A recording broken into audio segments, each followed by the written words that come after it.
Thank you for having me here today. I appreciate the opportunity to give an overview of one of the most common complications of allogeneic hematopoietic stem cell transplant, which is graft-versus-host disease. These are my disclosures. So this is just a figure of an overview of allogeneic stem cell transplant and some of the common early and late toxicities of transplant. We just heard an excellent talk by Dr. Perales about some of the infectious risks post-transplant. In my talk, I'm going to primarily focus on the later effects post-transplant, specifically chronic graft-versus-host disease, and other late effects that patients experience post-transplant, and try to give you a brief overview of these important complications and their impact on patients and subsequent disability. Because graft-versus-host disease is a complication that really only occurs after allogeneic transplant populations, we'll only be focusing on this patient population.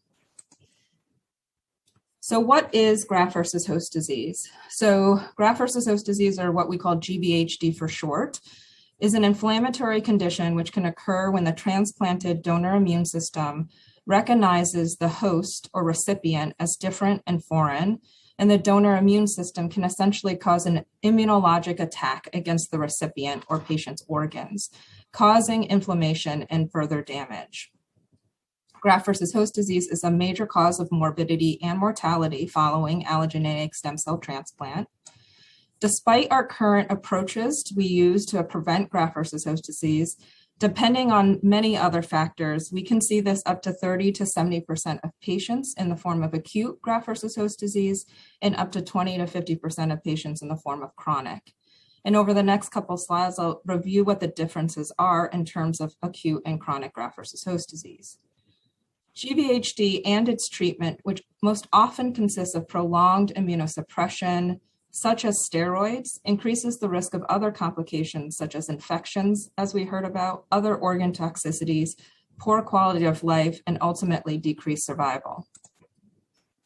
Historically, there have been two types of graft-versus-host disease described, acute and chronic, typically separated by a time point of 100 days, with basically anything before day 100 being acute and anything beyond day 100 being chronic.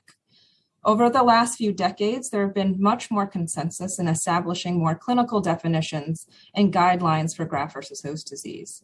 And we've now better been able to define acute and chronic GVHD by specific signs and symptoms and criteria for diagnosis and grading of individual organs and severity of symptoms rather than an arbitrary time point. And so we also recognize some other entities such as acute, late acute, and overlap graft-versus-host disease. Acute graft-versus-host disease signs and symptoms are classically characterized by either an inflammatory red macular-papular rash, elevated liver enzymes, gastrointestinal symptoms such as nausea, vomiting, or diarrhea, or a combination of any of these symptoms together. And this is just a picture of what this rash can look like, which can be very bothersome and itchy and inflammatory. Chronic graft-versus-host disease was first described as a wasting syndrome observed in long-term survivors of allogeneic transplant. Affected patients had severe skin sclerosis with joint contractures, lung involvement, weight loss, dry eyes, and other organ manifestations similar to autoimmune diseases. There remains limited understanding of chronic graft-versus-host disease for some time, with a lack of clear consensus for diagnosis, staging, and treatment. But in 2004, the National Institutes of Health, or NIH, convened experts to identify barriers to progress and better understanding chronic graft-versus-host disease and research.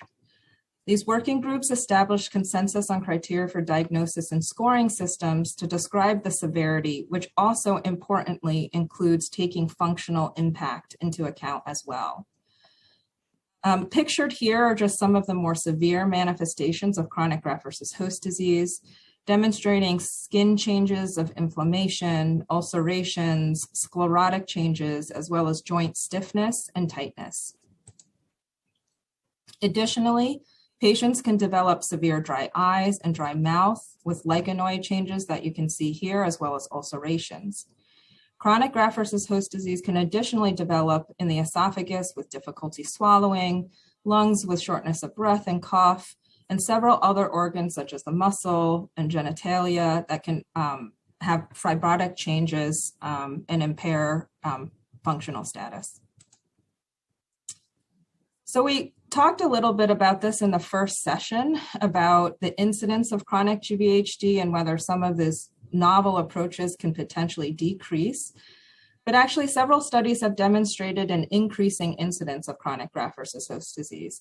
And this is likely due to a number of factors that were already discussed, such as improvements in early mortality leading to more long-term survivors, the use of peripheral blood stem cell grafts and unrelated donors. This recent study was published this year and is based on Medicare US claims and commercial insurance data from 2013 to 2018. The analysis aimed to quantify the prevalence of chronic graft-versus-host disease and evaluate treatment patterns and healthcare utilization. This figure demonstrates the increasing incidence of chronic graft-versus-host disease, and in this cohort, they saw 28% at 12 months, 38% at 24 months, and 42% at 36 months of patients were diagnosed with chronic GVHD post-transplant.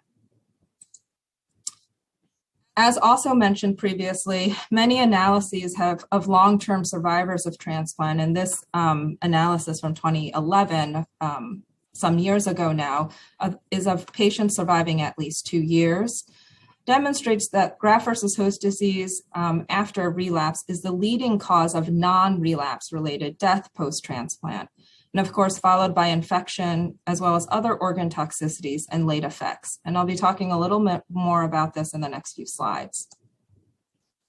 So the Chronic Graft-versus-Host Disease Consortium is an NIH-sponsored network of academic institutions dedicated to conducting clinical research in immune-mediated disorders after transplant and improving the care of patients affected by these disorders. This is a recent analysis from the consortium that confirms that chronic graft-versus-host disease really remains the most common cause of non-relapse related mortality and was associated with subsequent organ failure and infection. It's notable that this study also demonstrates that chronic graft-versus-host disease related mortality really does not plateau yet, but continues to increase over time. In this analysis, we found that moderate to severe skin graft-versus-host disease and GVHD affecting the lungs were highly associated with higher non-relapse mortality. Patient-reported outcomes have also been extensively studied in chronic graft-versus-host disease, and patients with moderate or severe GVHD also report worse quality of life, lower functional status, higher symptom burden, and are more likely to be taking prescription medications for pain, anxiety, and depression. And some of that data was reviewed earlier in the first session. This analysis, which consisted of surveys of longer-term survivors from the Fred Hutch of transplant patients, comparing patients with symptoms of chronic graft-versus-host disease with those who never had or with resolved chronic GVHD. And this demonstrates that patients with moderate to severe symptoms had significantly worse scores in physical functioning, mental functioning, and overall quality of life compared to those with mild symptoms, resolved, or had never developed chronic graft-versus-host disease. This study also demonstrated that up to 40% of patients with active chronic graft-versus-host disease were unable to work due to health reasons, compared to 12% of those with chronic graft-versus-host disease that had resolved and 15% who never had chronic GVHD. While disability is often associated with many chronic medical conditions, studies evaluating specifically disability in chronic GVHD remain relatively limited. Recently, there have been a few studies that began to explore different definitions of disability in chronic GVHD, including specific organ manifestations, of which are most likely to be associated with fibrosis and disability. And these were defined as moderate to severe eye involvement, scleroderma, joint fascia involvement, severe esophageal strictures, and any lung involvement, as these were likely to be associated with more permanent impairments. And these manifestations have been shown to be associated with longer duration of treatment and the decreased ability to return to work or school. Another study from the Chronic Graft-versus-Host Disease Consortium further evaluated GVHD-related disability as a composite endpoint of the specific signs and symptoms of GVHD that I just described in the previous slide, as well as a decline in performance status or functional status, or a decline in patient-reported outcomes activity level as measured by the Validated Human Activity Profile Assessment, or HAP. In this cohort of patients with chronic graft-versus-host disease that were starting new therapy and then subsequently followed for a year and a half or 18 months, approximately half of patients reported disability at enrollment of the study, with half of these patients with continued progressive impairments at 18 months. Of the patients who did not meet any of the definitions of disability at enrollment, half of these patients went on to develop progressive impairments at 18 months by these definitions. A third study evaluating disability used patient-reported data from an online patient survey of patients with chronic graft-versus-host disease that they reported having in the last 5 years. This was recently done by the survey called the Living with Chronic GVHD Patient Survey. Based on survey questions, disability was categorized into cognitive disability, physical disability, and work disability as defined here. Severe cognitive disability was any report of severe limitations in managing personal finances, social interaction with friends or family, or using a computer. Severe physical disability was any report of limitations in personal hygiene, dressing, eating, ability to use the restroom, move around the house, prep meals, shop, do housework, or get around outside the house. And work disability was any report of taking disability leave at any time or leaving a job due to chronic graft-versus-host disease. And in this study, 47% of respondents reported severe cognitive disability, 67% of respondents reported severe physical disability, and 63% of patients reported some work disability, underscoring the significant impact that chronic graft-versus-host disease has on these transplant patients. I'm now going to switch gears slightly from chronic graft-versus-host disease to spend a little time reviewing also the impact of late effects, which patients may experience post-transplant. These are many chronic conditions, again, many of which have been mentioned in a first session, including cardiovascular disease, second cancers, which can occur longer term post-transplant and cause a significant burden to patients and the healthcare system. This is an overview of many of the late effects and complications that can occur after transplant, which encompasses many different organ toxicities, second cancers, infections, as well as many psychosocial domains. Chronic graft-versus-host disease, of course, can have further impact and accelerate some of these processes as well. As transplant approaches and supportive care have overall continued to improve, the number of transplant survivors continues to grow. There are currently 200,000 transplant survivors in the US, which is a number that's estimated to be over 500,000 by 2030. This study of over 1,400 patients who survived at least 2 years from allogeneic transplant demonstrated a conditional survival probability at 15 years from transplant was approximately 80%. Mortality remains significantly elevated at 15 years and beyond after transplant compared to the general population. Again, some of this data was reviewed in the first session as well. The leading cause of non-relapse death, again, are shown here, which include chronic graft-versus-host disease, followed by late infections, as well as second malignancies and cardiopulmonary complications. Although overall all-cause mortality does decline as patients survive longer, non-disease related mortality continues to increase over time. And this study highlights that with increasing time, second cancer seen in red and cardiopulmonary diseases in blue and green account for an increasing percentage of death as survivors live longer, accounting for up to 26% and 20% of late deaths for 15-year survivors.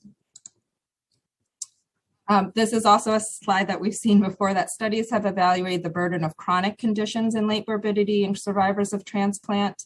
This is a study of both allo and autologous transplant survivors demonstrating that the prevalence of chronic health conditions is high, with 66% reporting to have at least one chronic health condition, and 18% reported severe life-threatening conditions, and more than half reporting having 2 or more conditions, with a third reporting having 3 or more conditions. The cumulative incidence of chronic health conditions continue to increase, and among allogeneic transplant survivors, this approaches about 70% at 15 years. Looking a little closer also at second cancer, the proportion of secondary malignancies continues to increase with longer survival with no apparent plateau in younger age groups. The mortality risks of second malignancies and cardiopulmonary causes significantly exceed the corresponding risks in the general population, even with very late follow-up. And despite a general positive perception of recovery back to baseline in many transplant recipients by 1 year, data demonstrates that many long-term survivors still report several residual deficits. Survivors with 3 or more late effects have lower physical functioning, lower likelihood of return to work or study, and a higher likelihood of limitations on usual activities. In summary, graft-versus-host disease is a leading cause of non-relapse mortality after allogeneic stem cell transplantation. It has a significant impact on health-related quality of life. Transplant recipients have an increased risk of late effects and chronic health conditions. And early studies in chronic graft-versus-host disease populations demonstrate significant patient-reported disability. Thank you.